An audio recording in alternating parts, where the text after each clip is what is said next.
एक प्यारी सी शाम जब मैं बैठा था और DJI के ड्रोन्स चेक कर रहा था, अचानक मेरी नज़र DJI FPV पे पड़ी।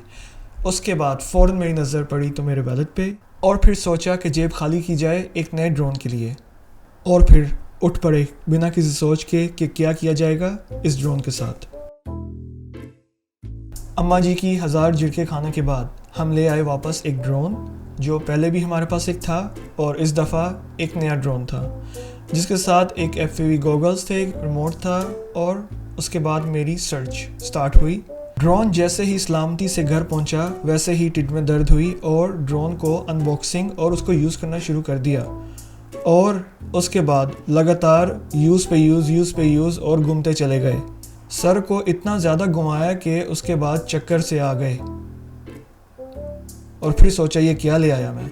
पानी का घूंट लगाते ही एक दफ़ा फिर जोश चढ़ गया और फिर जद्दोजहद से शुरू हो गए। एक बार फिर यूं ही हमने स्टार्ट किया दोबारा एक मिशन, और फिर अपना सर घुमाने लगे और उसके बाद चक्कर से आ गए।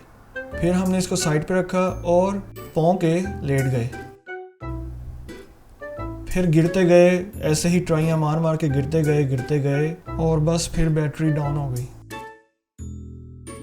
और उसके बाद डीमोटिवेशन का पहाड़ टूटता गया और बहाने मिल गए, और हम बैठ गए एक जगह पे सर नीचे करके, जैसे एक मुजरम बैठ जाता है, और देखना शुरू हो गए कि क्या करें। दिल ही दिल में उकता तो हम भी बढ़े गए थे। फिर सोचा कि एक बच्चा जब एक चीज़ को पकड़ता है तो उसे समझने की कोशिश करता है टोटली।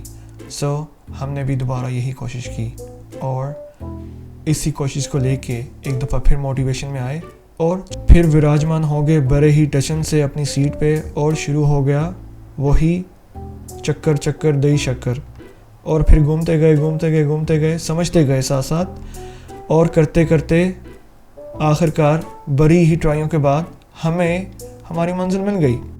इससे पहले कि हम ये रटा दोबारा भूल जाते, हमने अपने कज़न को कहा कि चलें हम चलते हैं और चल के ड्रोन उड़ाते हैं। वो भी हमारी ताक में बैठे थे तो उन्होंने कहा चलें।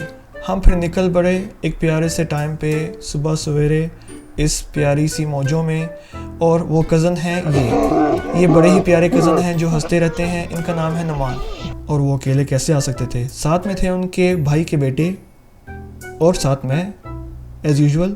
अब जाहिर सी बात है जिनके साथ जाना था उनकी प्यारी प्यारी बातें भी सुनी थी, तो वो अपनी बातों से हमें मुस्कुराते रहे और हमें भी मुस्कुराना पड़ा उनके साथ साथ।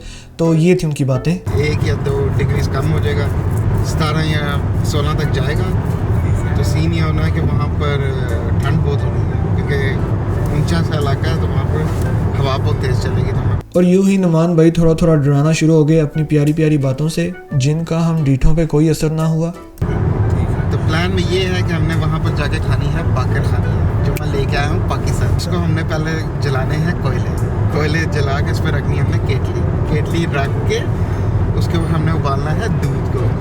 जब दूध उबल जाएगा फिर डालेंगे हम बाकर खानी, थोड़ी सी चीनी, और फिर मज़े। दिमाग में एक प्यारा सा सवाल उभरा, क्या हम ड्रोन ही उड़ाने जा रहे हैं? फिर तसल्ली होगी कि ये ड्रोन को उड़ाने की ताकतों की बात हो रही है।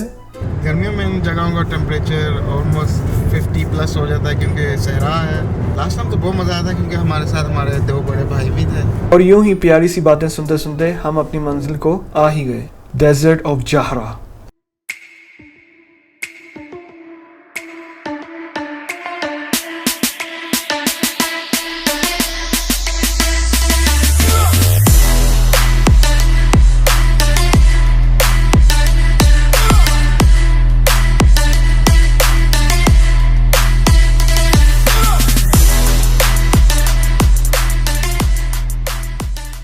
इस प्यारे से डेजर्ट पे पहुंचने के बाद एक नुकीली सी पहाड़ी के ऊपर हम चले गए, जिस पे जाके हमने स्टेप बाय स्टेप अपनी सारी चीज़ें खिलानी शुरू कर दी, बिल्कुल वैसे ही जैसे हम अपने घर में खिलाते हैं।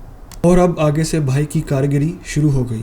भाई देख रहे हैं कि दूर दूर तक कोई भी नहीं, फिर बड़ी ही चालाकी से कोयलों का थैला खोला और कोयलों को गिराना शुरू कर दिया।